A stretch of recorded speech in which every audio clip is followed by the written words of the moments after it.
పూణే నుంచి వచ్చినాక లేవా అది నమ్మలేదు సార్. చుక్కలు ఉంటాయి అంతే. మీరు ఇలా పెట్టుకోండి, ఇలా పట్టుకోండి. ఇందులో 6 ఉంటుంది, ఇలా చెప్పి 9 అనొద్దు. ఇలా ర్యాండమ్గా ఇలా ఒకదాని ఇలా పెట్టి పట్టుకోండి. జస్ట్ చిన్నది కాబట్టి ఇలా పట్టుకోవచ్చు. పట్టుకోండి, మీరే వస్తుంది రైట్. ఇలా ఇలా ఓకే సార్, ఓకే సార్. ఇలాగా పద్ధతి ఇది. ఒక చేతి కాకపోతే 2 చేతులు. ఓకే నెక్స్ట్ పట్టం మేడం 5 6 1 ఎంత వైపు ఓకే 5 3 5 మళ్ళీ మార్చుకోండి అదే ఓకే 3 2 3 అలాగే ఇలా మార్చునా అలా మార్చునా ఓకే 3 4 3 మీరు చూసుకోండి ఓకే 5 3 5 ఓకే 3 4 2 ఓకే 5 3 1 ఎవరు చెప్తారు పిల్లలు yes come on to say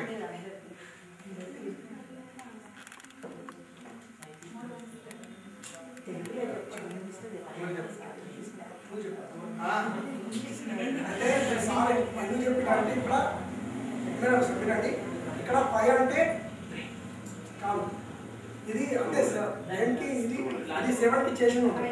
5 + 2 7 అంటే ఇక్కడ 3 ఎంత కలిపితే 7 అవుతుంది 4 1 అంటే ఇక్కడ 6.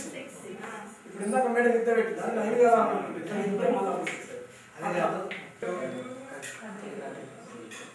ఏదో అటు బయట వస్తుంది కదా.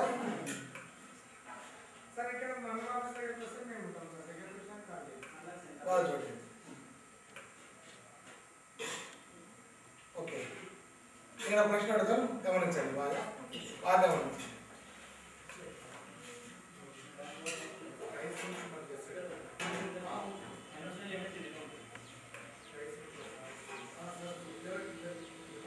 రైట్, అది ఎన్నిసార్లు పోయొచ్చు?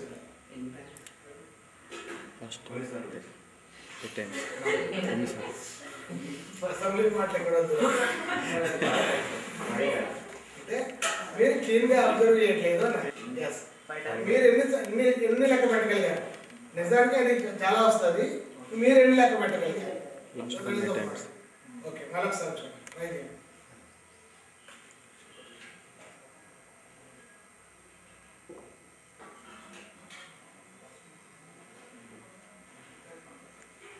పూర్తిగా ఆగే వరకు కనీసం 15 సార్లు వస్తుంది, 15 టైమ్స్ వస్తుంది. సో దీన్ని తరంగం అని కూడా అనొచ్చు. అది తెలుస్తుంది, దాని పక్కన అది తెలుస్తుంది. ఉదాహరణకి ఇదే జరగకపోతే అమెరికాలో మాట్లాడితే వీడికి వెంటనే వినపడదు. ఇదే జరగకపోతే ఖచ్చితంగా ఇక్కడ మాట్లాడ. అలాగే సాగర్లో వచ్చినటువంటి కరెంటు వీడికి రావడానికి 3 రోజులు పడుతుంది. ఆల్రెడీ అందులో ఏముంటుంది అంటే ఆ తరంగాన్ని మోసుకొచ్చేటువంటి మెటల్ ఉంటుంది అందులో. అది క్యాచ్ చేసే మెటల్ ఉంటుంది. అదే చక్క పెడితే రాదు కదా, అంటే దాన్ని క్యాచ్ చేసేటువంటి మెటల్ ఉంటుంది. సో ఇన్నిటిని లింక్ చేయొచ్చు అన్నమాట. ఒక అల చూపించడమే కాకుండా దీన్ని స్థిర తరంగాలు అంటాము. స్థిర తరంగాలు అంటారు. పుస్తకాలు ఎక్కడ ఉండే ఉంటుంది.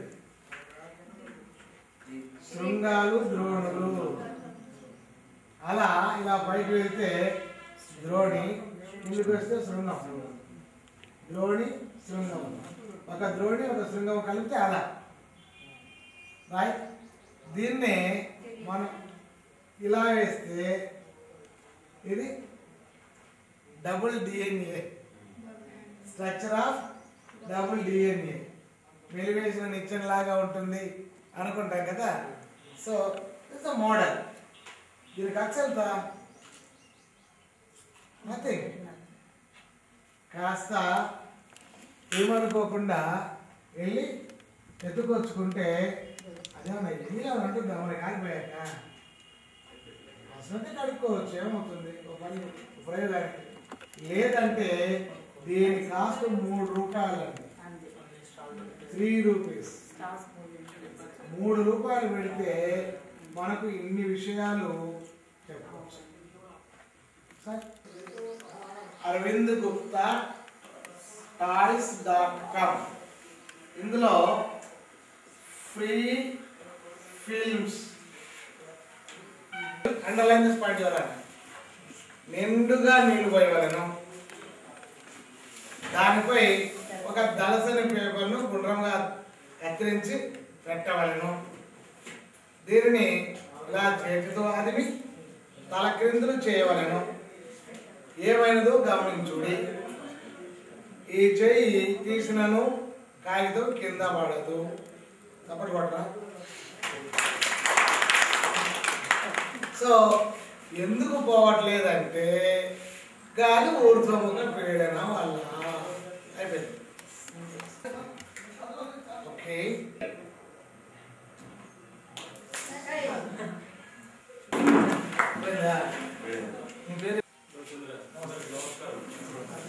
ఓకే, ఇలా పట్టండి.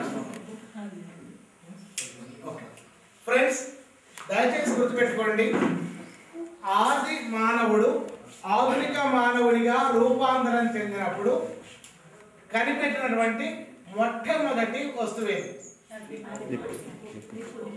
నిప్పు. ఓకే, తర్వాత ఏంటి? చక్రం. ఈ రెండింటి వల్లనే మనిషి రోజు రోజుకి ఇంకా పెరుగుతూనే ఉన్నాడు. రైట్. మీ పేరేంటండి? వెంకటరమణ గారు. చక్కగా చెక్ చేశారు. అది నిప్పు, ఇవి నీళ్లు, అది ఇసుక. కొంచెం వెనక వాళ్ళు కూడా చూస్తారు. ఇలా రండి. ఇప్పుడు ఈ ఇసుక మీద నీళ్లు పోసాను అనుకోండి సార్, ఏమైతుంది? మీరు పాని ఇసుకలో నీళ్ళు పోస్తే ఏమైంది అంటే ఇసుక నీరు. రైట్. ఓకే, నేను దాంట్లో పోస్తాను సార్, మీరు అన్ని పెట్టాలి. ఏమన్నా రైట్. ఇది అయితే వాడట్లేదు సార్. ఒక చుక్క దాకా నేను కాదు, నేను వాటర్ కదా, పానీ కాదు కదా. ఓకే, నా నమః పెట్టు అది పెట్టు. ఓం నాలుగాయ నమః, ఓం ఐదాయ నమః, ఓం ఆరాయ నమః, అంగదుర్గాయ నమః, ఓం ఏడాయ నమః, ఓం నిందాయ నమః, ఓం పదాయ నమః, ఓం పదకొండాయ నమః, ఓం పన్నెండాయ నమః, ఓం 14 నమః, ఇంకేమో పోతాయ నమః. రైట్. చూడండి, నేను పోసేది పక్కా నీళ్లు. ఎందుకంటే మధ్య మధ్యలో సార్ తాగుతుండ్రు కూడా. ఎక్కడైనా ఎప్పుడైనా నీళ్ళ మీద మంట మీద నీళ్లు పోస్తే అది ఆరిపోగా చూస్తాం, కానీ నాగిరెడ్డిపేట నీళ్ళు అలా కదా. ఈ సంగతి తెలిస్తే పెట్రోల్ బాబులు ఇంత పడిపోతాయి. ఓకే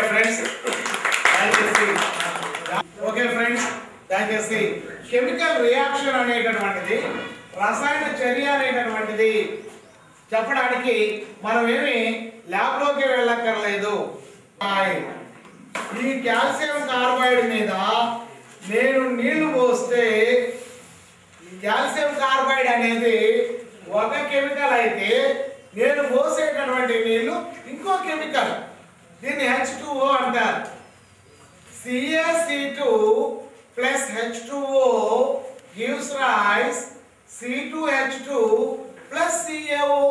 కాబట్టి ఆ తావిజ్ మహిమకి ఇంత పవర్ ఉంది అని ఆ తావిజ్ని కొనడానికి మిగులుతారు, జేబు కూడా తీసుకుని వెళ్ళిపోతారు. ఒక్కటి గుర్తుపెట్టుకోండి, తావిజ్ మహిమ వల్లనే ఇది జరిగిందంటే, ఒక జడ పదార్థం కదిలిందంటే పెట్రోల్ లేకుండా బండి మీద కూర్చొని నడవంటే నడవాలి కదా.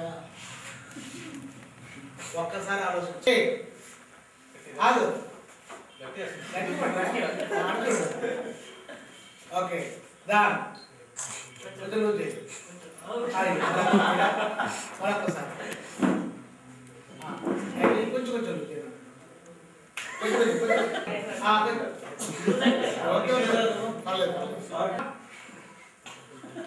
నాన్న కొంచెం ఇలా ఉంది కదా ఇలాగే ఇలా మళ్ళీ టైట్ చేయాలి కొంచెం కూడా టైట్ చేయాలి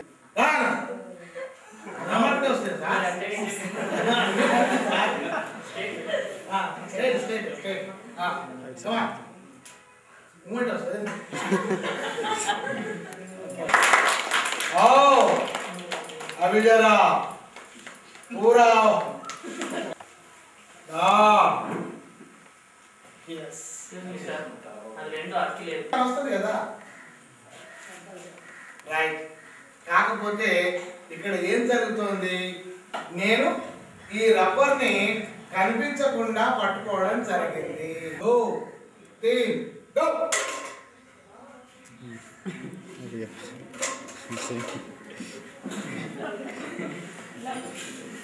రైట్ ఇన్సైడ్ లో చూడండి జస్ట్ ఇలా అంటే ఏం కనబడుతుంది ఏం కనబడదు కదా లేకో 1 2 అబ్బో ఏం వేసుకొని ఏం వేసుకొని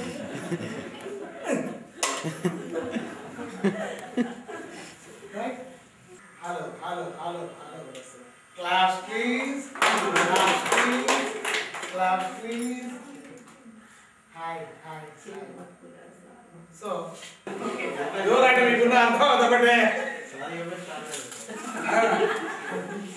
రైట్ కళ్ళు ఓపెన్ చేయండి దయచేసి రెండు కళ్ళు ఓపెన్ చేయండి తీయండి ఇప్పుడు ఎడమ చేయి ఇప్పుడు చేయకండి చూడండి ఫస్ట్ ఎడమ చేయిని మీ వైపు పెట్టుకొని కరెక్ట్ గా ఇక్కడ టచ్ చేసి గొట్టాన్ని ఇక్కడ టచ్ చేసి కానించాలి రెండు కళ్ళు ఓపెన్ చేయాలి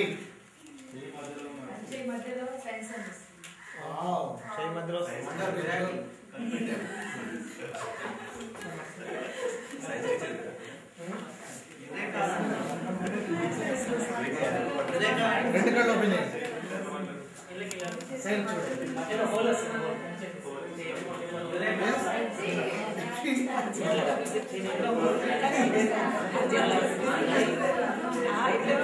చేతులందరూ మళ్ళా మధ్యలో ఏర్పాటు చేయడం జరిగింది. ఇది ఏర్పాటు చేయడానికి ఇన్స్పిరేషన్ ఏంటంటే మా ఆయన స్వతంత్ర సమరయోధులు కావడం వల్ల ఏదో ఒకటి చేయాలని ఇంతకుముందు చంద్రయ్య చెప్పినట్టు నేను సోషల్ సర్వీస్ అనే దాంట్లో దీన్ని సాధన రిజిస్ట్రేషన్ చేశాను. సాధన రాకముందు నేను 6 సంవత్సరాలు ఎంబీ ఫౌండేషన్లో ఈ బాల కార్మిక విమోచన కోసం కృషి చేయడం జరిగింది శాంతసన గారితోని. అందులో బాగా వస్తే అప్పుడు నాగిరెడ్డిపేటలో చేద్దాం సార్ అంటే నిజామాబాద్ జిల్లాకి ఎక్స్టెన్షన్ ఇవ్వడం జరిగింది. అంతకుముందు అత్తనూర మండలంలోనే మేము ప్రయోగం చేశాం. అక్కడే దాదాపు 10 సంవత్సరాలు మా లైఫ్ అంతా అక్కడే కంట్రిబ్యూట్ చేసి టోటల్ చైల్డ్ లేబర్ ఫ్రీ మండల్గా దాన్ని తీర్చిదిద్దడం. తర్వాత ప్రతి స్కూల్కి కూడా కాంపౌండ్ వాల్స్, టాయిలెట్స్, మెటీరియల్స్, పిల్లలకు ల్యాబ్స్ ఏర్పాటు చేశాము. ఒక్కొక్క క్లస్టర్కి కాంప్లెక్స్ స్కూల్స్లో ఇంత పెద్ద హాల్లో ల్యాబ్స్ ఏర్పాటు చేసి మెటీరియల్ డెవలప్ చేయడం, టీచర్లకి ట్రైనింగ్స్ ఇవ్వడం, ఎస్సీఆర్టీతో కొలాబరేట్ అయ్యి ఇంక్లూజివ్ ఎడ్యుకేషన్ మీద ట్రైనింగ్స్ ఇవ్వడం, ఇదంతా చేసిన తర్వాత ఇక్కడ గత 2 సంవత్సరాలుగా ఈ యూత్ని అందరూ అన్ని కార్యక్రమాలు చేస్తున్నారు కానీ యూత్కి ఏ ప్రోగ్రామ్స్ లేవు. అందుకని యూత్ని ఈ ఎడ్యుకేషన్ రంగంలో పిల్లల హక్కుల పరిరక్షణ దాంట్లో తీసుకొచ్చి వాళ్ళైతే ఆ గ్రామంలోనే ఉంటారు. మేమైతే ప్రాజెక్ట్ అయిపోతే వెళ్ళిపోతాం, పైసలు ఎప్పుడు అయిపోతే అప్పుడే మా దుకాణం బంద్ అయ్యింది. అందుకని వాళ్ళకి ఎడ్యుకేషన్ మీద ఓరియంటేషన్ ఇచ్చి ఈ ప్రైవేటైజేషన్ అనేది జరుగుతున్నటువంటి అత్తనూర మండలంలో చేయడానికి దాదాపు 3 నుంచి 4 కోట్లు ఖర్చు పెట్టినాం మేము. మా సంస్థ గవర్నమెంట్ నుంచి వచ్చే ట్రైనింగ్స్ కాకుండా, ఫండ్స్ కాకుండా, మెటీరియల్ కాకుండా మేము అదనంగా పెట్టినటువంటి డబ్బులు